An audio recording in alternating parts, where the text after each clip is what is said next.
बिस्मिल्लाहिर्रहमानिर्रहीम। अस्सलाम वालेकुम नाज़रीन, आप मेरा यूट्यूब चैनल देख रहे हैं। मैं इमरान खान। नई बहस, उसामा बिन लादेन दहशतगर्द था या शहीद था? बड़ा सवाल है। और वजीर आजम पाकिस्तान ने पाकिस्तान की कौमी असम्बली में खड़े होकर कह दिया कि उसामा बिन लादेन शहीद। वजीर आजम ने किस तरीके से कहा, किस मौका पर कहा और इसका सियाको सबाक क्या है, उसको समझने के लिए पहले आप वजीर आजम को सुने कि उन्होंने क्या कहा, कैसे कहा। एक हुआ जी, उसामा बिन लादेन को इन्होंने अमेरिकन ने आके एबटाबाद में मार दिया, शहीद कर दिया। उसके बाद क्या हुआ? सारी दुनिया ने हमें गालियां निकाली, बुरा हमें कहा, हमें बुरा भला कहा। यानी हमारा एलाए हमारे ही मुल्क में आके मार रहा है किसी को और हमें नहीं बता रहा। और 70,000 पाकिस्तानी मर चुके हैं उनकी जंग के लिए। तो ये आपने वजीर आजम पाकिस्तान को सुना। वजीर आजम पाकिस्तान ने पहले कहा कि उसामा बिन लादेन को मार दिया और फिर कहा शहीद कर दिया। जरा टेक्निकली समझे इस बात को, आप एक दफा दोबारा सुने ताकि आपको समझ आए आसानी से। उसामा बिन लादेन को इन्होंने अमेरिकन ने आके एबटाबाद में मार दिया, शहीद कर दिया। वजीर आजम ने पहले कहा कि मार दिया और फिर कहा शहीद कर दिया। जब कभी आदमी अपनी गुफ्तगू में किसी लफ्ज का इस्तेमाल करता है और फिर रुक के उसको दोहराता है और उसकी जगह पे दूसरे लफ्ज का इस्तेमाल करता है, तो इसका मतलब है कि वो आदमी अपनी कही हुई बात को दुरुस्त कर रहा है, अपने मुंह से निकली हुई बात की तस्हीह कर रहा है कि मैंने ये कहा, सॉरी गलती से ये कह दिया, असल में बात ये थी। पहले कहा मार दिया, बाद में कहा शहीद हो गए। यानी प्राइम मिनिस्टर ने डेलिबरेटली कहा उसामा बिन लादेन को शहीद। इससे पहले एक्स्ट्रा जुडिशियल किलिंग का लफ्ज इस्तेमाल करते रहे हैं कि मावराए अदालत कत्ल कर दिया उसामा बिन लादेन को। दहशतगर्द तो पहले भी नहीं कहते रहे इमरान खान साहब, जब वो इक्तदार में नहीं थे, मीडिया सवाल करता था वो तब भी नहीं कहते थे, लेकिन आज उन्होंने शहीद कह दिया। तो क्या ये हमारी रियासत की पॉलिसी है? ये बड़े बड़े सवाल आते हैं और वजीर आजम पे इस वक्त सब लोग कीचड़ उछाल रहे हैं, चाहे अपोजिशन है, चाहे लिबरल्स हैं, चाहे जर्नलिस्ट हैं, बहुत सारे लोग। तो वो कुछ सवालात उनके सामने मैं रखता हूं और कुछ जवाब भी देते हैं उनको। लेकिन सबसे पहले आप देखें उसामा बिन लादेन था कौन। उसामा बिन लादेन मोहम्मद बिन अव्वाद बिन लादेन का बेटा था, जिसने बहुत बड़ी कंपनी बनाई थी बिन लादेन, और ये सऊदी अरब की सबसे बड़ी कंपनीज में से एक कंपनी है और बहुत तरक्की याफ्ता लोग थे, बहुत पैसे वाले लोग थे। ये आदमी अमेरिका की आंख का तारा था, यूरोप की आंख का तारा था। इसने उनके लिए वो किया जो वो खुद भी अपने लिए नहीं कर सकते थे। उसामा बिन लादेन की मैं बात कर रहा हूं, हीरो था ये उनका। इसको प्रोटोकॉल मिलते थे एयरपोर्ट्स के ऊपर जब ये कभी यूरोप या अमेरिका जाया करता था। बड़ा शानदार आदमी था। इसने अपना घर बार छोड़ा, अपना पैसा खर्च किया, अपनी जिंदगी दांव पे लगाई और वो लड़ाई लड़ी जो अमेरिका खुद नहीं लड़ सकता था। अमेरिका उस दौर में रूस के साथ एक सर्द जंग लड़ रहा था, सामने आके नहीं लड़ सकता था। ताकतवर से वो खुद सामने आकर नहीं लड़ता, जैसे आज चीन से नहीं लड़ रहा, ऐसे ही वो रूस से खुद नहीं लड़ना चाहता था, लेकिन वो चाहता था कि कोई अमेरिका के लिए लड़े और रूस को तोड़ दे। तो उसामा बिन लादेन जैसे लोग खड़े हुए, पूरे मिडिल ईस्ट से इन्होंने लोग इकट्ठे किए, अमीर अमीर मुसलमान मुल्कों से मुजाहिदीन इकट्ठे किए, पाकिस्तान के कबायली इलाकों में लेके आए, ज़िया-उल हक को साथ मिलाया और उनको कहा कि रूस अफगानिस्तान के बाद पाकिस्तान पे अटैक करेगा। और ये उस वक्त दिखाई भी दे रहा था। रूस बहुत तेजी से एक्सपैंड कर रहा था दुनिया में और एक बहुत तगड़ा एक हाथी था जो आगे बढ़ता चला जा रहा था। तो पाकिस्तानियों ने इस बात पे यकीन किया कि वाकई ये इधर आ जाएगा। फिर अमेरिकी डॉलर जो है उन्होंने बड़ा काम किया, उन्होंने बहुत लालच भी दिया, असला भी दिया और जहाद का एक कॉन्सेप्ट जो है उसको जिंदा किया गया। अफगानिस्तान से बहुत सारे लोग जो है बेचारे वहां से निकले, दरबदर हो गए, बहुत सारे मुहाजिरीन बन गए। फिर यहां पे तालिबान की एक फोर्स बनी, मुसलमानों की एक मुजाहिदीन की फौज बनी। पाकिस्तान की फौज ने उनको ट्रेन किया, उनके साथ मिलके एक इत्तेहाद कायम किया और फिर रूस के साथ लड़ाई शुरू कर दी। अब ये लड़ाई शुरू होती है 24 दिसंबर 1979 को। 24 दिसंबर 1979 यानी 1979 में 24 दिसंबर को 24 दिसंबर को ये लड़ाई शुरू हो जाती है अफगानिस्तान में और ये चलती है 15 फरवरी 1999 तक, यानी 15 फरवरी 1989 तक ये लड़ाई चली है। 9 साल 1 महीना 3 दिन 3 हफ्ते और 1 दिन तक ये लड़ाई लड़ी गई। 9 साल 1 माह 3 हफ्ते और 1 दिन तक ये लड़ाई जारी रही। इस लड़ाई में कुछ 6,20,000 से ज्यादा रूसी फौजियों ने इस लड़ाई में हिस्सा लिया और 2 से 2.5 लाख मुजाहिदीन जो है वो उनसे भिड़ गए और ये लड़ाई चलती रही। 9 साल तक यहां पे कुर्बानियां दी गई। दोनों तरफ के हजारों लोग जो हैं वो शहीद भी हुए, मारे भी गए। सिविलियंस का बहुत बड़े पैमाने पर नुकसान हुआ। 30 लाख अफगानी जख्मी हो गए, 50 लाख मुहाजिर बन गए, मुल्क के अंदर दरबदर हो गए लोग, लाखों लोग जो है वो शहीद हो गए। तो एक बड़ा मुश्किल 10 साल का एक पीरियड था, लेकिन मुसलमानों ने ये जरूर किया पूरी दुनिया से इकट्ठे होकर, और इस खित्ते के मुसलमानों ने एक ऐसी बड़ी ताकत को, सोवियत यूनियन को शिकस्त देकर टुकड़े टुकड़े कर दिए। और यही अमेरिका चाहता था कि रूस एक इकोनॉमिक पावर के तौर पे, नई सुपर पावर के तौर पे और किसी भी सूरत हाल में अपने नजरियात के साथ अमेरिका और यूरोप के मफादात के सामने आकर खड़ा ना हो जाए। वो उसको कमजोर करना चाहते थे। मुसलमानों ने उनके लिए वो काम कर दिया। अमेरिका को खुद नहीं लड़ना पड़ा और मुसलमानों ने उनके लिए इतना बड़ा काम कर दिया कि रूस के टुकड़े टुकड़े करके कई रियासतों में तब्दील कर दिया। उसके बाद अमेरिका ने क्या किया? अमेरिका यहां पे जलता सुलगता अफगानिस्तान और पाकिस्तान, कबायली इलाके, इन सबको छोड़ के अपना काम निकाल के यहां से भाग गया। और उसके ऊपर साबिक अमेरिकी वजीर खारजा हिलरी क्लिंटन का एक स्टेटमेंट है, वो भी आप सुन लें। We also have a history of kind of moving in and out of Pakistan. I mean, let's remember here, the people we are fighting today, we funded 20 years ago. Was President Reagan in partnership with the Congress, led by Democrats, who said, you know what, sounds like a pretty good idea. Let's deal with the ISI and the Pakistani military, and let's go recruit these mujahideen. And so we then left Pakistan. We said, okay, fine, you deal with the stingers that we've left all over your country. You deal with the mines that are along the border. And by the way, we don't want to have anything to do with you. In fact, we're sanctioning you. So we stopped dealing with the Pakistani military and with ISI, and we now are making up for a lot of lost time. तो Hillary Clinton अपने मुंह से कह रही है कि हम उनको छोड़ के आगे, हमने उनके साथ ज्यादती की, पाकिस्तानियों के साथ, अफगानियों के साथ और इस खित्ते के लोगों के साथ। अमेरिका ने अपना फायदा निकाला और भाग गया। फिर क्या हुआ? यह खित्ता 5 साल तक जलता रहा। 10 अक्टूबर 1994 को यहां पे पहली मरतबा हुकूमत बनी और वह तालिबान की हुकूमत बनी। तालिबान ने यहां पे एक बड़ी शानदार हुकूमत बनाई। मुल्ला मोहम्मद उमर और अब्दुल गनी बरादर, इन्होंने मिलकर हुकूमत को तश्कील दी और बहुत सारे लोग थे इनके साथ। इनकी हुकूमत बनी और उसामा बिन लादेन इनके साथियों में था, क्योंकि उसने इनके साथ मिलकर जहाद लड़ा था। जब यह हुकूमत बनती है तो यूरोप और अमेरिका इसके ऊपर जब कुछ थोड़ी सी तहकीक करते हैं तो पता चलता है कि यह तो वही हुकूमत है जो हमने अब्बासियों से ली थी या उस्मानियों से ली थी।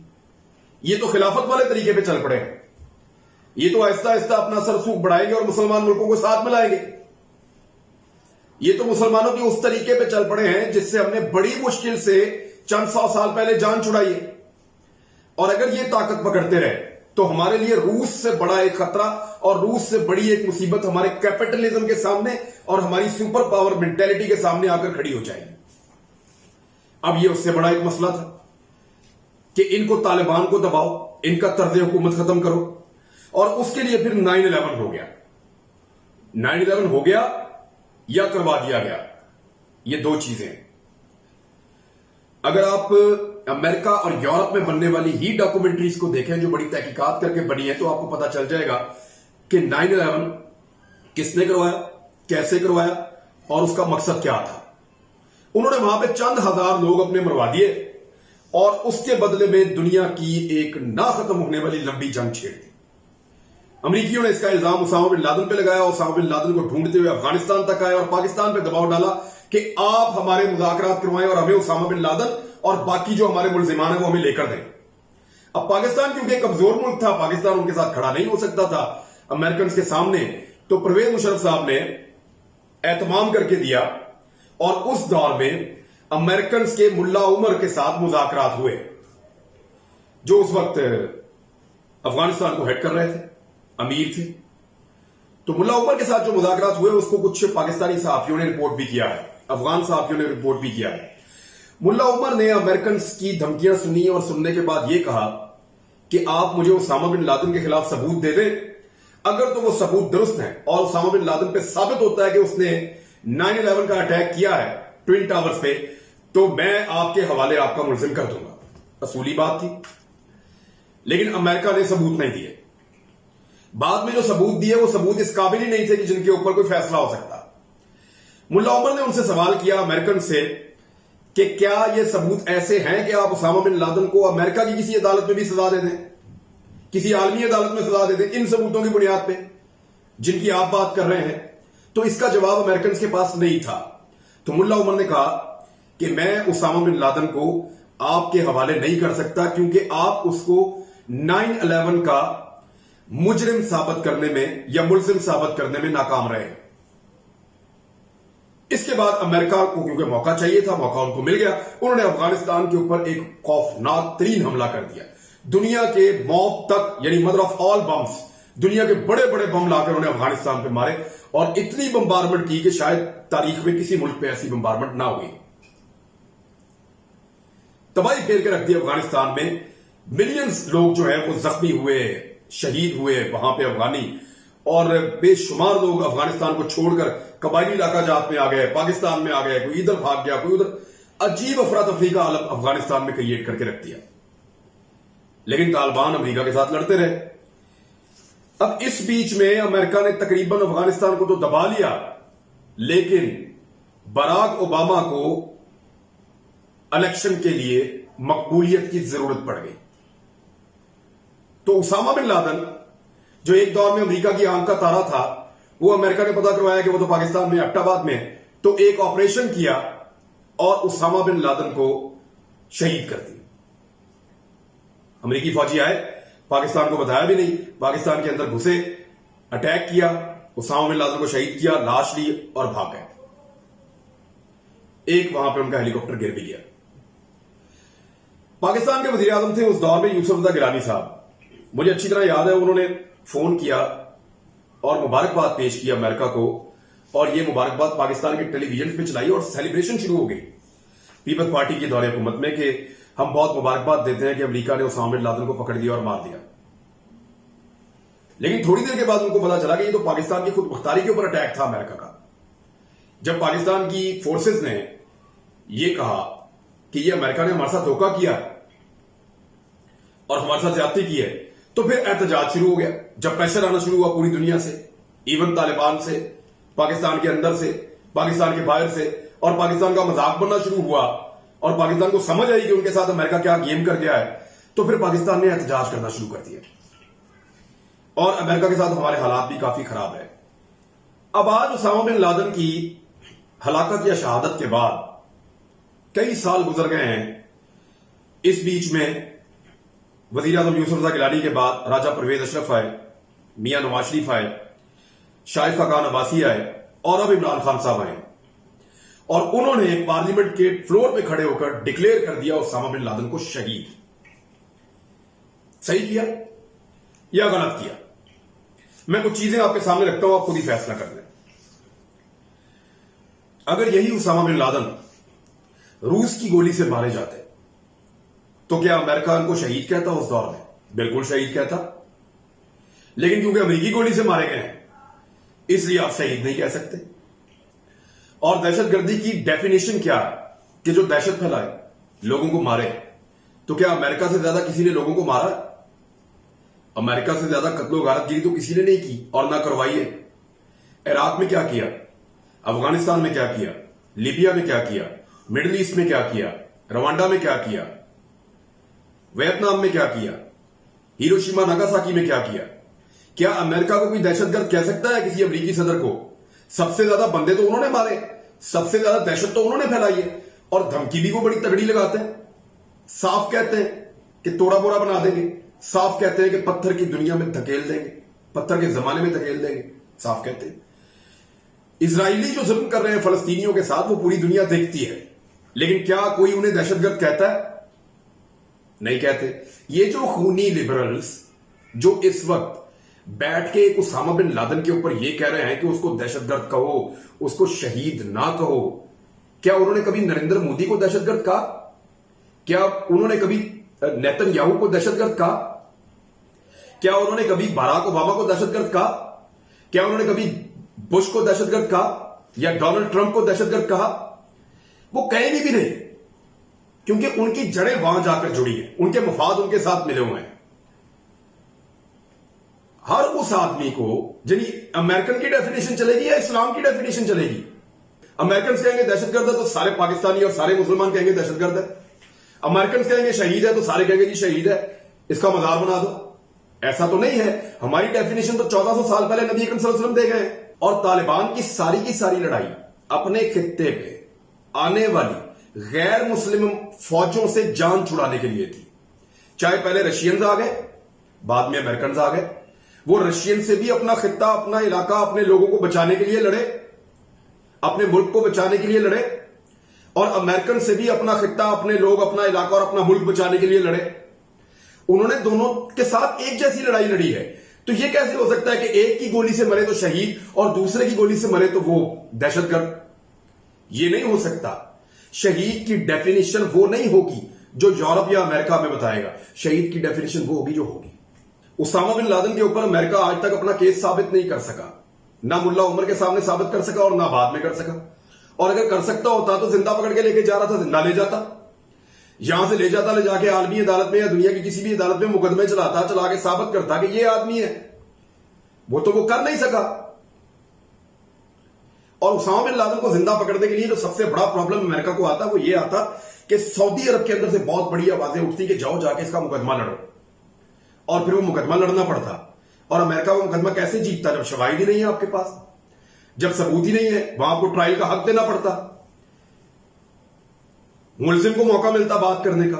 तो ऐसा है कि अमेरिका ने पाकिस्तान को धोखा दिया था। लेकिन अब जरा आ जाए, इस तरह के प्राइम मिनिस्टर ने अब शहीद क्यों कहा उसामा बिन लादेन को? अगर तो डेलिबरेटली कहा है तो याद रखें कि ये एक पॉलिसी है जो पाकिस्तान की रियासत ने और गवर्नमेंट ने अब अडॉप्ट कर दी है। तो उसके पीछे 3-4 चीजें हैं। नंबर 1, अब तालिबान की जरूरत पड़ गई है अमेरिका को।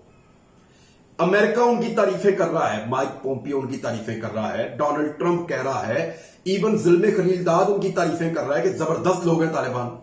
वो उनके साथ मुज़ाकरात कर रहे हैं और पाकिस्तान के जरिए से कर रहे हैं। पाकिस्तान उसमें मददगार और सहूलतकार का किरदार अदा कर रहा है। तो अमेरिका जब उनके साथ इतना लंबा अरसा लड़ने के बाद उनको इज्जत देके उनके सामने बैठ के उनके साथ मामला हल कर रहा है, तो हमें क्या तकलीफ है कि हम किसी की दुश्मनी को अपनी दुश्मनी बना लें? या तो हमारे पास, इन लिबरल्स के पास और इन पॉलिटिकल पार्टीज के पास उसामा बिन लादेन के खिलाफ सबूत मौजूद है, इन्होंने देखे हैं कि उसने 9/11 किया था, या उसामा बिन लादेन का कोई ऐसा स्टेटमेंट लेकर आ जाए जिसमें वो कह रहा है कि जी मैंने ये किया है। इन्होंने तो कई कॉपी उसामा बिन लादेन की बनाई हुई थी और जो मर्जी स्टेटमेंट उसका जारी कर देते थे, लेकिन कोई ऐसा कंक्रीट एविडेंस जिससे वो उसको दहशतगर्द साबित कर सकते हो। हां, मेरे पास ऐसे बहुत सारे सबूत हैं जिसमें अमेरिका दहशतगर्द साबित होता है, इजराइल साबित होता है, इंडिया साबित होता है, कई यूरोपीय ममालिक दहशतगर्द साबित होते हैं। बहुत सबूत है हमारे पास, सारी दुनिया में जगह जगह चप्पे चप्पे पे सबूत है। लेकिन उसामा बिन लादेन को टारगेट किया जाए अमेरिका की जानिब से ओबामा के इलेक्शन के लिए, अब उनको जरूरत नहीं है। मेरे ख्याल में अमेरिकन भी इस पे इतना शोर नहीं मचाएंगे। इस वक्त वो तालिबान से मुज़ाकरात करना चाहते हैं और आई थिंक आपकी रियासत ने अब ये पॉलिसी इख्तियार कर ली है, तो इसको आप बर्दाश्त करें और इसके साथ चलना सीखें।